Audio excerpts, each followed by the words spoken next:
So with actors, when it comes to the disappointments and the rejection and the self-worth and the inner critic, and honestly, the internet makes it so much worse because what Oh, we yeah. could avoid when we were younger, it's just constantly in your face now. And what do you feel like? I mean, you know this. It's like you feel like a failure. Every time you get on the internet, you're like, oh, well, I'm not that skinny.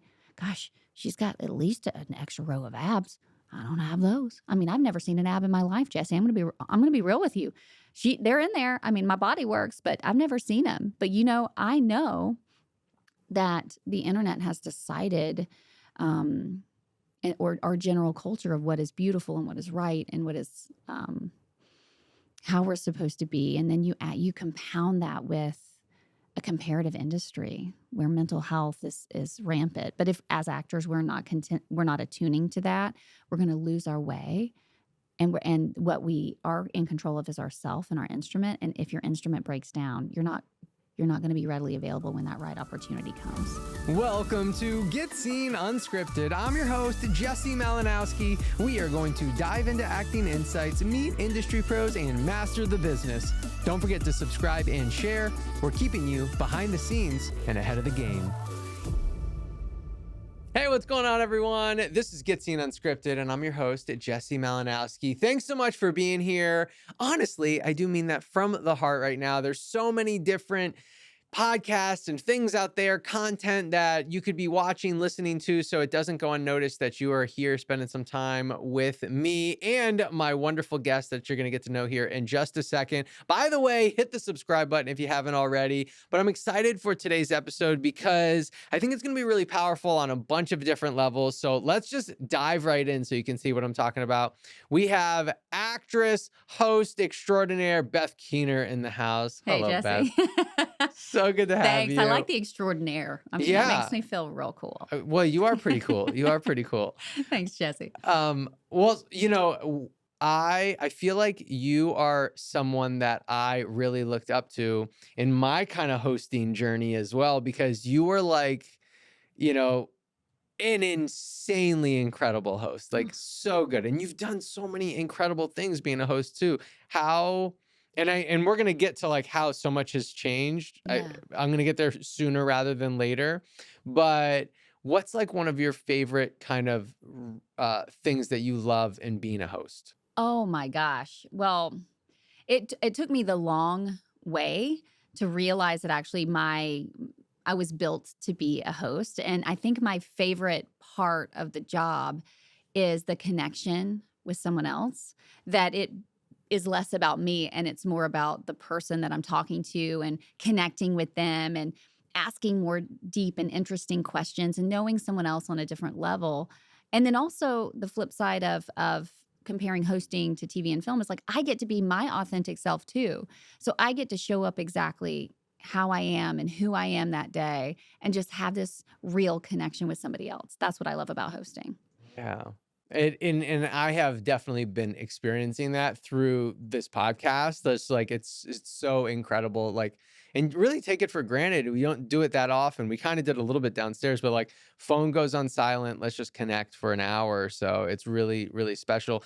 So you've done hosting stuff, but you've also done a lot of acting, like, and you've been here in the Southeast for a long time, booking Vampire Diaries, The Walking Dead, Drop Dead, so many of those shows. However, you have shifted quite a bit. You aren't doing this at all anymore.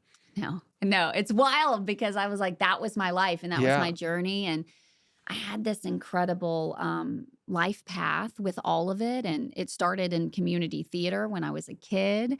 And I remember growing up on a chicken farm. I mean, 50,000, Jesse. Like, it's not like, oh, 50,000 chickens? Yes. Oh my God.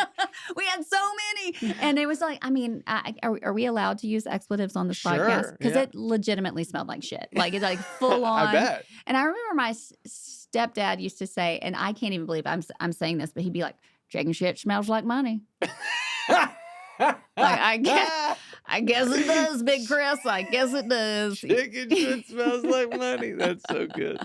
But I go from that and just thinking like, wow, I want to be something different and bigger. And like, how can I figure that out? And so this dream was planted. And then I went from there to a performing arts high school. My mom moved us when I was 15. And then I ended up graduating early from high school to perform in an independent theater in Pigeon Forge, Tennessee. So it wasn't Dollywood, but it Oh was my like, gosh, really? Yeah. yeah, it was the inaugural year of the Black Bear Jamboree. So if anybody out there is like, has been to Pigeon Forge and seen that, I don't think it's a functioning theater anymore. Oh my gosh, Beth, Yeah. true story. Last time we were in Pigeon Forge, I told Candace, I was like, Candace, I think we could come out here and do this. I Oh, think yeah, we could you just come could. out here and just do one of these shows. She's like, we are not coming out here and doing these shows. Oh, why not, Candace? Tell me more. I know, right, Candace? Why? Yeah. Anytime I see something that I enjoy, I'm like, I should do this. I'm on a cruise. There's like a live show. I'm like, I I've could just do always this. wanted to be a cruise director. Everyone I go and I'm like, I need your job. Yes. I want to just ride around in the water and I want to make people happy and I want to run games and I want to get a tan. The best. Yeah. The best. All right. So you've done the incredible, you've done my dream of performing at Pigeon Forge. Oh, absolutely. Yeah. So going from there, I only did that a year. And then I moved home because I was like, okay, not for me. It was wonderful. I learned so much about myself. I mean, living on your own from 17, I had turned 18 a few months after I moved there. And I liked myself. I was like, oh, I can be a person, a real human being with like thoughts and dreams. And sometimes and that's why I think college and those years are so important because we learn a little bit about who we are and who we want to be that's separate from the life that we once had. And when I got to Atlanta, it was 2005 and I just didn't know what I didn't know. The first tax incentive was released in Georgia and a project started moving here. And I had gotten in an on-camera class and I feel like I got really lucky. I was able to land an agent who I had for 9 years, who I'm obsessed with, Misty at Houghton Talent, shout out. She was just wonderful and scooped me up and really helped me develop this career. And TV and film was like the main love of my life for many, many years. But as you know, as actors, we have to pivot all the time and we have to learn how to keep food on the table because you don't start out booking. It takes a lot of time sometimes.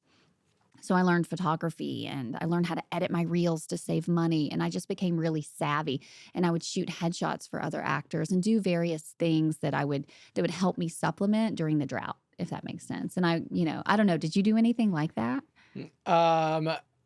Yeah, I mean, we did the self-taping service. Oh, yes, right. At the bungalow, right? We, and then obviously Get Scene has blossomed to what it is, but I mean, really that just started as like kind of an additional side hustle, to be honest, like, oh, let's just shoot headshots. Instead, it was like, let's just put together workshops, So, I mean, 100%, I mean, always trying to figure out other ways to make money. And I think you have to.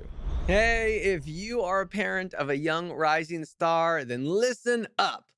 We have what we call our Rising Star program. And this program is so simple, but so effective. It really follows something I created that I call my triangle of success. And what this does is no matter what actor is trying to move forward in their journey, I believe if you follow the triangle of success, you'll be able to do it. And it's following 3 simple things: understanding that this is a business, and then improving your auditions, and then improving your connections. And so that's what we do every single month. It's super simple. You get 2 online workshops because the whole program is online because that's where the business is now. And so you get 2 workshops every single month. One focuses on auditioning, commercial or theatrical, because those are the auditions that you're going to be getting that will eventually make you money when you book them. Theatrical and live Zoom. And so you work on a specific type of audition every single month. And then the next workshop, we bring in an industry pro.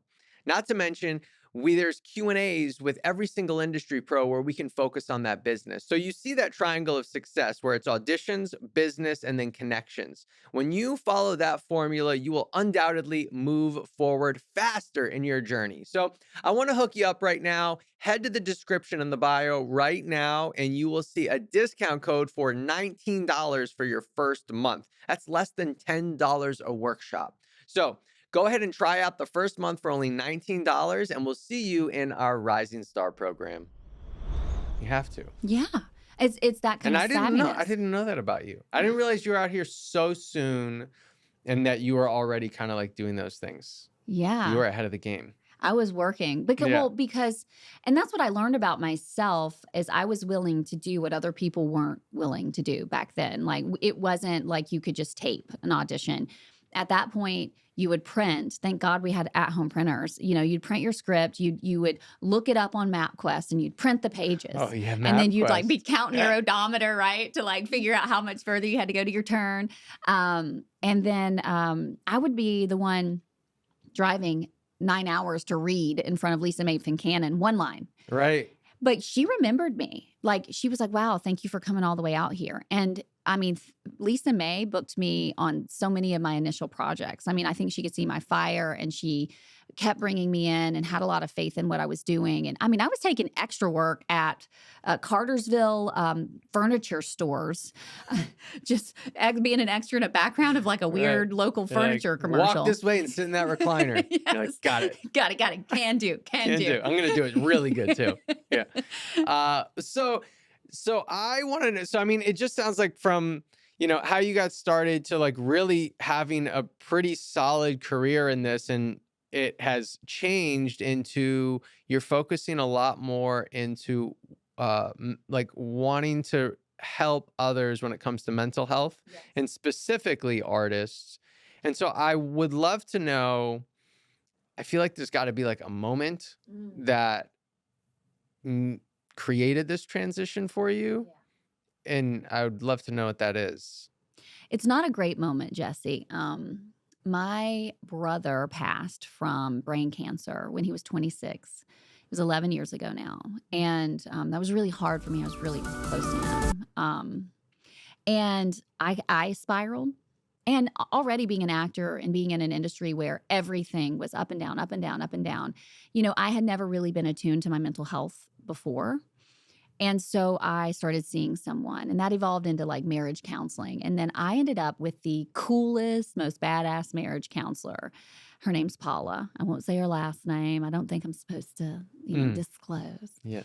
But she was amazing, and I got really inspired by her. And I just thought, wow, I mean, these interviewing skills and these things that I love to do, I could use them like a superpower for good. And she changed my life so much. I was like, I wonder if I can do that for other people. So the seed was actually planted 11 years ago. And then during the pandemic, when everything kind of broke open, I was the mom of a 6-month-old. And I was like, oh, wow. I mean, everybody was hurting. Everybody was confused. Everybody was isolated. And mental health really hit the front of the conversation. And then I was like, oh, okay, I think now I'm feeling more pulled in that direction, like more called to do that, if you will. And I like talked to my husband for like the 25th transition in my life. But I was like, no, this is it. I'm in the pocket. And so we just set up a plan, and I went back to school. I'm a year and a half in. I have a year left. And and I'm a 40-year-old intern. No, I turned 41 yesterday. So yeah, I mean, I'm in it, and here I am. So it doesn't, I mean, it wasn't like something in the business, obviously. It was something like much more like heartfelt and personal. But what made you decide I'm going to actually step away from the business though? Like, cause I don't know, theoretically you could do both. I mean, truly, that's a more complicated question. I just think the joy that I had doing the work was leaving me in that regard. And maybe that was meant to be a part of my story. I've had such an incredible career doing very unconventional things. And maybe it was just time to use all of those skills that I had been acquiring over, time to really turn that toward the help and the betterment of others. And so it wasn't really an industry thing. I don't know why I can't do both, but I just knew that for me to go all in on something like mental health and really working and putting the work in, like, I think that's my problem is I'm like hyper focused and I really want to do something and do it well. I don't create a lot of margin to be half-assed at anything. And I knew that I couldn't, if I really cared about my on-camera career, I couldn't show up like ill-prepared. I couldn't show up kind of half doing my job because I am in when I'm in. And I couldn't give the love that I had for that at one time to both things. So I think I was ready Does that make sense? I feel like Yeah. I'm not, No, I I'm think it kind of a does. long-winded, you know? No, it does. I mean, but I think it's an important conversation because I think, one of the things that I really want our listeners to get is that, like you need to be on this path and be joyful, Mhm, And so mhm. to understand that like it's not like you're not a failure, you're not like not enough or whatever if your plans change, you Oh, I know? love that, Jesse. Yeah. The transition and the openness to wherever your life takes you, I think is gonna be the easiest way to follow your joy. Sometimes we stubbornly hang on to things because we've been in it. No, Right. I've put all this time in. And it's like, well, okay, great, but to the better good of you for some greater purpose that could be out there. And if you keep yourself closed off to what other potential you have, then you're only giving yourself a smaller margin to work within. And I think that's your whole thing, right? Is like creating space to do more Mhm. and find more than just one purpose. Yeah, yeah, exactly. So you what was there do you feel like there was a moment or something that you're like weren't having that joy, you weren't finding that joy as much, or it just like after a couple of jobs you're like it's not there. So I should change, I should transition, I should shift, I should pivot. Yeah, I think you're right. I think it was more after a few jobs, I had become a mom.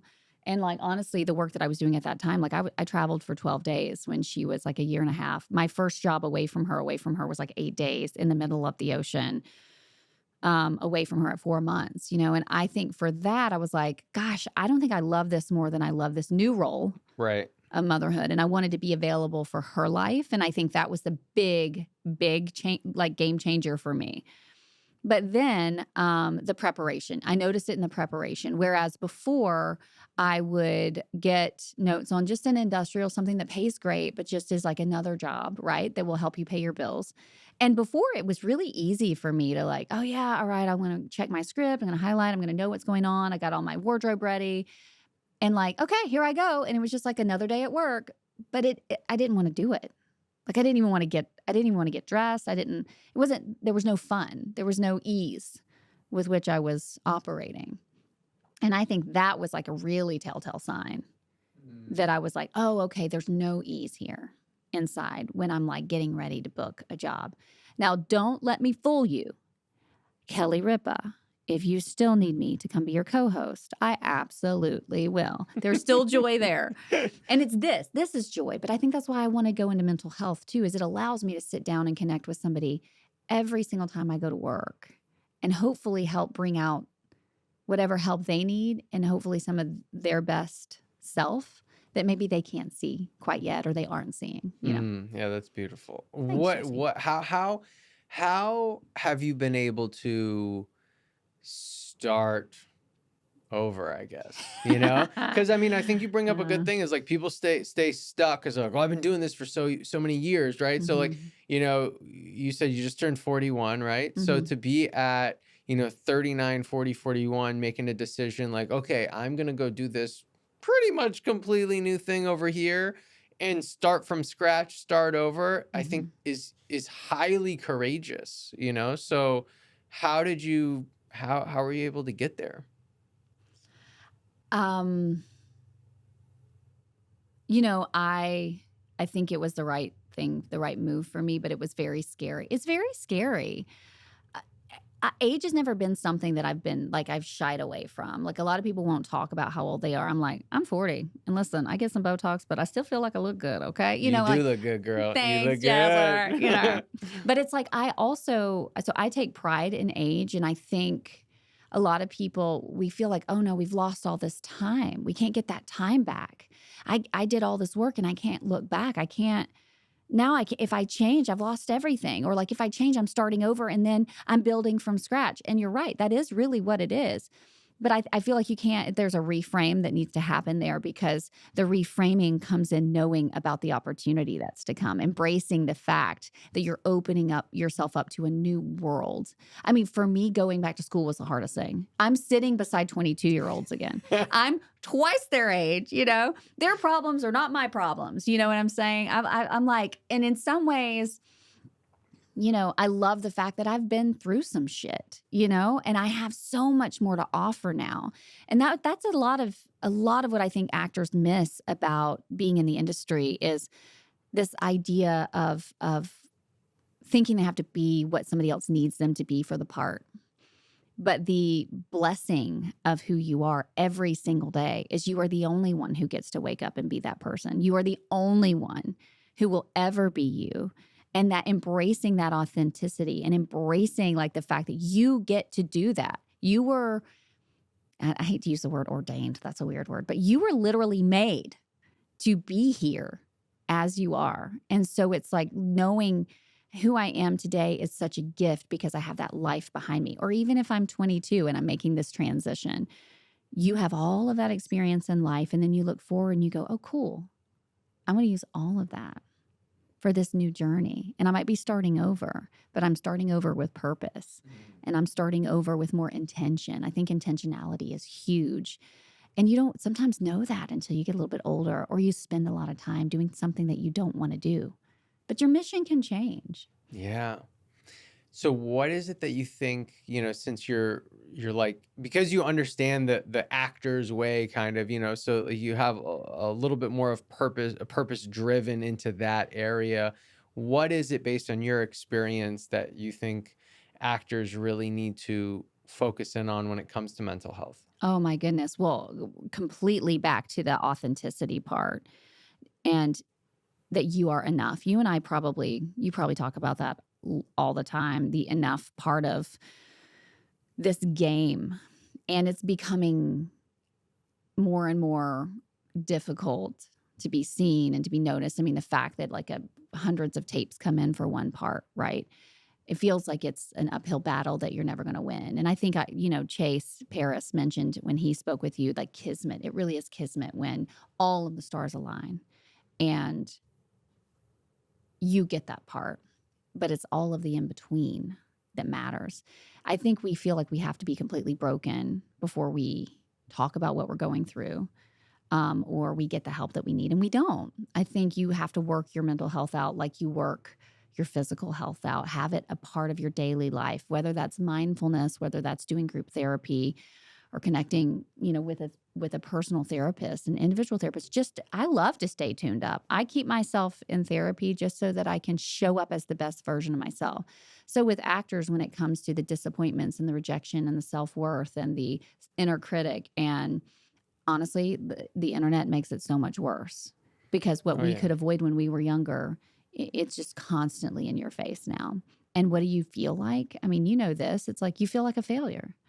Every time you get on the internet, you're like, oh, well, I'm not that skinny. Gosh, she's got at least an extra row of abs. I don't have those. I mean, I've never seen an ab in my life, Jesse. I'm gonna be real with you. They're in there. I mean, my body works, but I've never seen them. But I know that the internet has decided, or our general culture of what is beautiful and what is right and what is how we're supposed to be, and then you compound that with a comparative industry where mental health is rampant. But if as actors we're not attuning to that, we're going to lose our way. And what we are in control of is ourself and our instrument. And if your instrument breaks down, you're not going to be readily available when that right opportunity comes. And that was a real rambly answer. And I don't even know if I answered the question. You did. Girl, step in your confidence.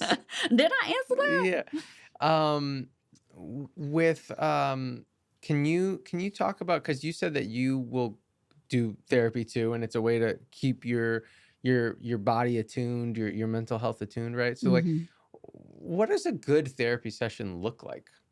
Well, I think it's different for everyone because everybody comes in with different expectations. The way that your therapist behaves or the way you want your therapist to behave, are they going to be the expert and teach you skills and guide you? Do you want more person-centered care where you just want someone to ask questions and listen, which is like the traditional talk therapy we think about? Do you want more integrative practice where, some days you want your therapist to send you home with homework? Like, hey, for me and my husband, one thing that we did when we were in marriage counseling, like, and what made Paula so amazing is like I just long for connection. Obviously, look at me. Here I am talking to you and wanting to talk to people for my job. And she would say, Jared, she loves tea. So every day at 9 o'clock, pop that kettle on and you guys are going to share for like 10 minutes each. Right. And that was our homework. And we did that for weeks and weeks. And just 10 minutes, no more expectation, but you can't talk about work and you can't complain. You're just listening and connecting with one another. 10 minutes each, boom, you're done. And so if you like that kind of homework, that's really important. I think a therapy session, to be effective, you and your therapist should resonate as people. So you want to do a consultation, you want to feel like if you vibe with that person. But then it's like whatever your expectation is, what do you want to get out of therapy, number one? And number two, the most important tool is the alliance that you build together, the trust and safety that you feel when you're in the room. And then you go from there. So you start with the basic connection of, do I want to spend time with this person? Do I trust this person with my care? And then you have open and honest dialogue ongoing about what your needs are. A treatment plan will be made based on what your goals are. And they could be simple. Maybe your goal is just like creating better habits. Maybe it's not suicidality. Maybe it's just not that serious. That's okay. You can go see someone and continue to work on yourself just like you would go to the gym because you're a whole person. Just taking care of little pieces of your life isn't holistically caring for yourself as a full individual thriving here on this earth. So that's the goal of mental health, is to aid in all of the other aspects of your life. I'm a big action guy. So do you have any maybe like action items that you think contribute and help when it comes to like mental health, and maybe specifically for actors, but maybe not? I mean, I think it's often good for us to remember it's like we're actors, but we're just like also just people, right? So it's like live a happy life. It's not just about booking, it's about so many other things that you could be doing that can make you happy, you know? So are there any like action items that like come to mind to you pretty easily that like, oh, this usually helps? Absolutely. Well, I think relationships are number one. Nobody can survive in a healthy manner in isolation or in a vacuum, right? You have to have at least one person that you feel loved and seen and supported by. That's very key. So making sure that in the middle of all of your goals and your dreams and your hustle, that you're connecting with somebody on a deeper and more even spiritual level where you feel loved and supported, because we need that as human beings. Now, hold on. I'm going to go to my sheet of paper because this next item that I really wanted to discuss is a skill that we do a lot in the practice that I'm working with. Oh, all And right. and this actually is, We got our note got cards. my note card. Yes. It's a DBT skill, so it's dialectical behavioral therapy. But when you think about action items, think of the acronym PLEASE. So the first one is the PL is for physical health or physical illness. Like you want to attune to your physical health. You want to make sure that you're seeing a doctor for any illnesses that you have. E is for balanced eating, right? That's another way action item. Like how can we be as healthy as possible to keep our instrument in tip-top shape? A is to avoid mood altering substances. If you have a tendency to have big highs and big lows, maybe, alcohol or marijuana or any type of drug that you would normally kind of lean into, you might want to avoid. Sleep is huge. So getting good sleep, making sure that you're getting your 7 to 8 hours minimum. I think more and more and more research is coming out, like get as much as you can, because that's like our greatest healing agent. Mm-hmm. And then the final E is self-explanatory, but it's exercise. And those are really good if you think of it in terms of please, and you can remember those, which Wait, I what love was that I the have. L? So the L is tucked in with the P, so it's Oh, physical, like P and L. oh, got it. But it's physical illness, and the other L could go to the illness or physical health. So yeah, but those first two, these items, and that's what DBT is all about, is giving you actual, applicable, practical things for like distress when you're in distress. So that's what I want this acting group that I'm actually going to be starting for creatives. But it's about learning these action items and different things that will help you like have difficult conversations. And there are lots of acronyms that kind of can guide you in various ways. When you're in distress, it's like recognizing it, doing self-inquiry. Okay, what's really going on with me? And it's understanding yourself and being active in your role with your own mental health and your own mental healing. Nice. Yeah, I love that. I think that's awesome. Yeah, the sleep. It's interesting right now in my life, I'm like dealing with sleep like differently. Like I went through this phase where I'm like, I gotta wake up at 5 a.m. and I read all the books and all that stuff. And I'm like, you know what?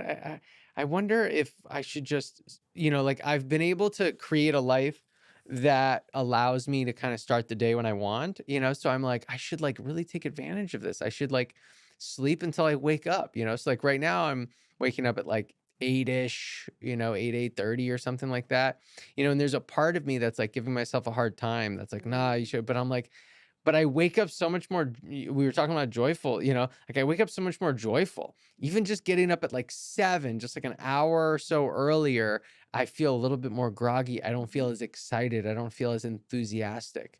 Um, and I just think that's kind of interesting. And I understand not everybody can just sleep until they wake up. Like you have different jobs and things, and you got to, and sometimes I can't just sleep till Yeah, yeah. whenever. If you got to be somewhere, you Yeah, got to be exactly. somewhere.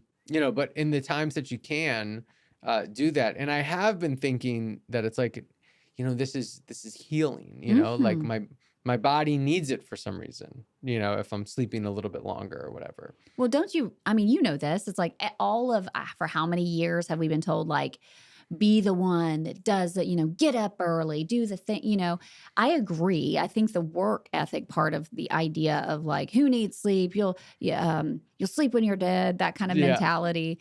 Uh it kind of pushed us to an unhealthy place where we felt like that's how we had to prove that we were motivated or prove that Right. wanted to be successful. But I think what we're learning now is the vital aspects of sleep and how linked it is with physical illness and with staying sick. And actually, you're loving your body when you're willing to give yourself rest. And I'm saying this coming from somebody who, damned if you do, damned if you don't. So it's like I'm like resting. I'm like, oh, I need to be working. I'm laying in bed trying to like nap, and like takes me 2 hours to fall asleep because I'm like, well, I should be doing I said I was going to do this. I said Yeah. it's hard to rest, but that is such a way to love yourself and give yourself the freedom because the work's always going to be there. Yeah. Totally. Yeah, give yourself 7 to 8. At least. At least. At least. I Yeah. like this 8:30 wake up time. That feels right. Really does it? I don't have that option now because, we have a little nugget just running downstairs. Yeah, Like, no, she's I not know. letting you do it. No, She's not letting you do it. absolutely not. You're- She's like, you're- Mom, I need my frozen waffle with patella. Yeah, you're screwed for a while. But 100. but in soon in your life you'll be able to. Oh, Right? I just can't wait. Like, I mean, she's wiping herself now. Huge. Okay. And then you get to like 7 or 8 and they can make their breakfast. They might not even wake me up because they want to sneak some TV. I'm like, sneak that TV in the morning, girl. Give mommy like those extra 30 Yeah, minutes. there you go. I'm looking forward to it. Yeah. So you mentioned that you were going to be starting a group specifically for actors. What is this group going to look like, or what are you envisioning it to look like? Yeah, I really have a heart now for actors and creatives, really anyone in the industry who deals with these ups and downs and the difficulties of what we do in our industry. So my goal, I'm an intern for the next year and I can really do things in an affordable way. And I know a lot of actors don't really have the finances to pay $180 an hour to go see somebody, right? Or even 150 or 120. I mean, it's expensive and insurance is a lot of times not a part of that equation. So my goal over the next year is to create a process group. And I say the next year, I would do it ongoing. So as we move forward, but it's only an 8-week commitment. But what we would do is we would get together once a week and we would process all of these things that actors go through and experience on a daily basis. I think groups are really important because they allow you to see and have shared experience with other people. I think we often feel like again, back to the vacuum, we're in a vacuum, we're isolated in how we feel, but sharing that and getting group support is huge for mental health. And then building a community outside. I mean, a lot of actors may not even have community because, again, now we're taping and everything can be so solitary. Mm-hmm. So we'll just be going through those issues each week. We'll focus on one, but I think the important thing of a process group is allowing the group to take the conversation where they want it to go. And then also working on mindfulness and some coping skills so that when actors are in the middle of a spiral or creatives are in the middle of a spiral, okay, how can we get ourselves out? How can we regulate really quickly? And then also mindfulness practice is just so important for life. I think the practice of gratitude and presence is really key to taking care of yourself. And so all of those things we'll tackle each week. And it would be, like I said, an 8-week commitment. And then people who want to continue can just continue. And then the people who don't can exit and the new members can join. And it will just be a rolling group ongoing to really create a supportive and caring environment for creatives. Based on your experience, like, why do you think this is going to be so helpful? Oh my goodness. Because I mean, a lot of times you do have friends in the industry, but this particular environment was designed in confidentiality. You can talk about the deepest and darkest parts of who you are. That's not stuff you carry out into the world or into it's really processing. Hey guys, this week I felt really low, or I can't get this audition out of my head, or I said something really dumb in the callback and I'm afraid of X, Y, and Z, or I'm constantly comparing. And it's all of the nuanced behaviors and self-identity issues that we often feel ashamed to talk about. But when you realize that you're sharing that with everybody else in the room, you feel less alone in your struggle and in your journey. And I think it's so, so helpful more than anything to build camaraderie, but also to realize that you're not alone in this life journey. And then the shared experience of all of it will build everybody up and help everybody cope a little bit better with what they're dealing with and what they're living through. That's awesome. Yeah, I think that is so important. And the connection, the camaraderie, the community, all that you're talking about is so needed. And I think one of the things that's also like really important about that like nobody like understands when they kind of like sign up for or get into, like, whether it be a group or community or something, is like the times where you really need it are not the times that you would be looking for the help. Right?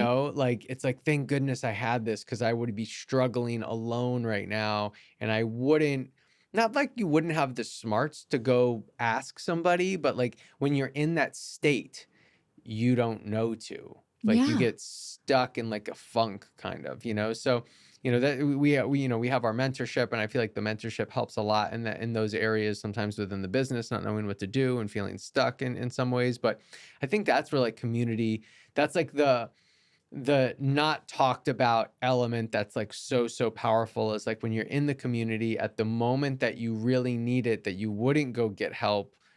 Not that it's some serious thing that you're feeling shitty about somebody else on social media, but it's still there and it compounds, Hmm. to be able to immediately get it off, your chest, if you will. And you're with someone qualified to help you unpack that. Oh man, I am so excited. And I tell you what, if you're enjoying the podcast, I know you're going to want to hear this. We have our 3-day virtual actor summit coming up. This event is a 3-day online immersive event, 3 full days that are focused on moving you forward, getting you inspired, giving you a game plan to reach those next set of goals that you so deeply want to achieve.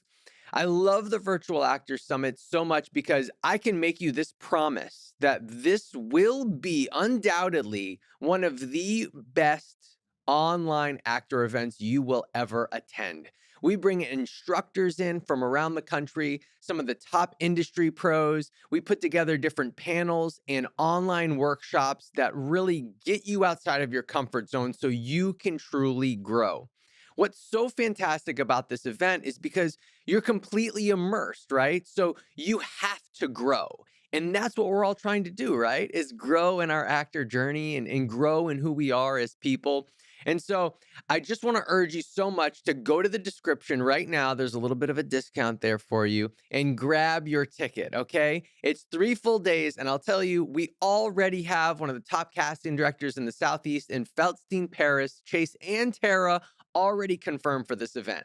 They've cast a bunch of different Marvel projects, Ozark, Stranger Things, the list goes on and on and on. So if you want to put yourself in a situation to really move your career forward, you have to take action. So Take some action right now. Head to the description, grab that discount code, and we'll see you at the Virtual Actor Summit. Which I think is also really important, because we can all love on each other, but sometimes it's like having those ears a little bit more attuned to like not only the life experience. And what uniquely makes me really hyper prepared for this group is that I've lived that life. I know the struggle. I understand the spirals and staying awake at night and feeling like, not getting that part was the end of it all, or like, what am I doing? Like, I've been doing this for so long, and why am I in this drought again? Like, it's just all of the same thing. But then, the wonderful part of what I'm doing throughout the year too is like I'm supervised. So you're basically getting two therapists for one, because I'm constantly supervised by someone immensely smarter than me who's been doing this a really long time. And it's really, if I can't help in certain scenarios, I know who to go to and have someone who can be helpful. And sometimes just seeing that extra person who might have a little bit more knowledge about what you may be going through from a mental health perspective can be a game changer. And I think you're right. Your point was so spot on. Is that sometimes you don't know you need the help until you're in it. And sometimes it takes other people recognizing it. So I think Yeah. understanding the signs and symptoms maybe of what a mental health struggle may look like or what to look for. Hey, oh man, I think I may need to talk to somebody. I think that's really important too, knowing what Yeah. those signs Yeah. are. Well, I think this is awesome, and I'm proud of you Thanks, for Jesse. shifting and wanting to do something that makes a difference and give back. I mean, that's definitely something that I've found is so fulfilling and so satisfying, is like being able to be a go-giver and give back really is a game changer. Oh my goodness, yes. And what's really great, and I just want to add, is like even individual therapy throughout the year, this year specifically, I can work on a sliding scale. And I know a lot of actors don't have a lot of finances. If you are out there and you are struggling, I could be helpful to you, and provide even individual therapy if you're feeling that you need that. And for this next year, at least, I want to be able to give as affordable care as I can, because I understand most people in the general public cannot afford to get the help that they need. And the acting community and what we've seen throughout the years, mental health is such a large component. Yeah. I mean, we have lost some amazing minds and talent to mental illness. So just, get the help that you need. There are hotlines and crisis hotlines out there. And don't be afraid to speak up is my other thing too. Speak up for yourself, speak up for your friends, and pay attention to your body. And if any behaviors change, like if you feel impairment and you can't, if your social life's impaired or you can't show up for work, like these are small signs. Hey, something might be going on. Right. So just realize that within yourself. And gosh, I'm so excited to be here. Jesse, thanks Yeah. for talking to me about this. You're I'm like, so I have welcome. such a passion for it. And just you Yeah. opening your studio to me and Of course. allowing me to talk a little bit about this is great. You're very welcome. And now we have to do our spotlight sign off, Ooh, okay. which is 5 questions to end strong. So question 1 is, and I'm sure that this comes up in a lot of sessions, gratitude. So what's something you're super grateful for today? Oh my goodness. I could cry. I am most grateful for what I call my unit. Jared and I worked very hard to have my child, and she was the last embryo after a couple rounds. So she is like my greatest gift. And I am, after having my birthday and then having this incredible husband and this child who is healthy, could not be more grateful. That's awesome. Absolutely. Question 2 is, what is a movie, book, or television show that changed the trajectory of your life? Okay. So I think it was Forrest Gump. Okay.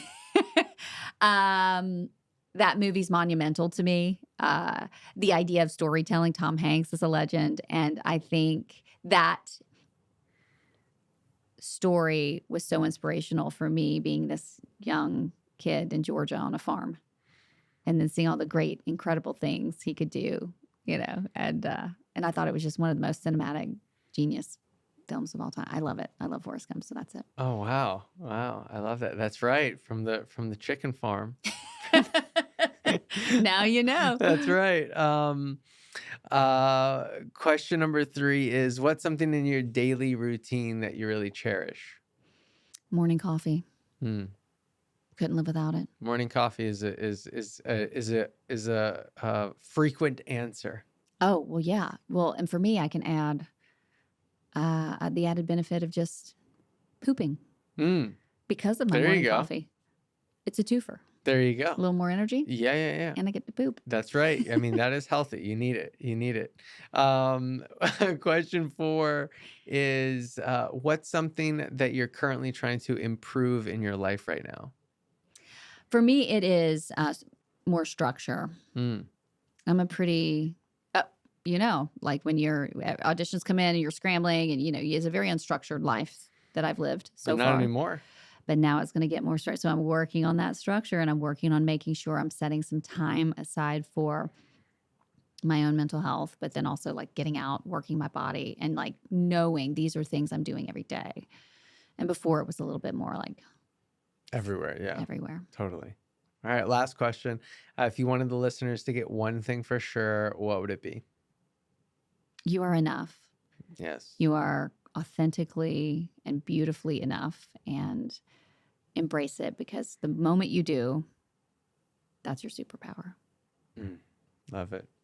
Beth Keener, thank you so much for being here and spending Thanks, some Jesse. time with us. I loved it. I loved every minute of it. I'm coming back. You don't even know it. I'm going to come, and I'm going to just hide here somewhere in the studio. You'll have to Perfect. find me. Good. I mean, I like you, so I want you here. Everyone, thank you so much for tuning in, being here all the way to the end. If this episode was impactful to you, I want you to think about somebody in your actor tribe right now. Send it their way. And if you haven't subscribed, what are you waiting for? Subscribe now as we bring in incredible guests every single week. I don't want you to miss one of them, all right? So thanks so much for being here. We'll see you on the next one. I'm Jesse Malinowski. We'll see you next time.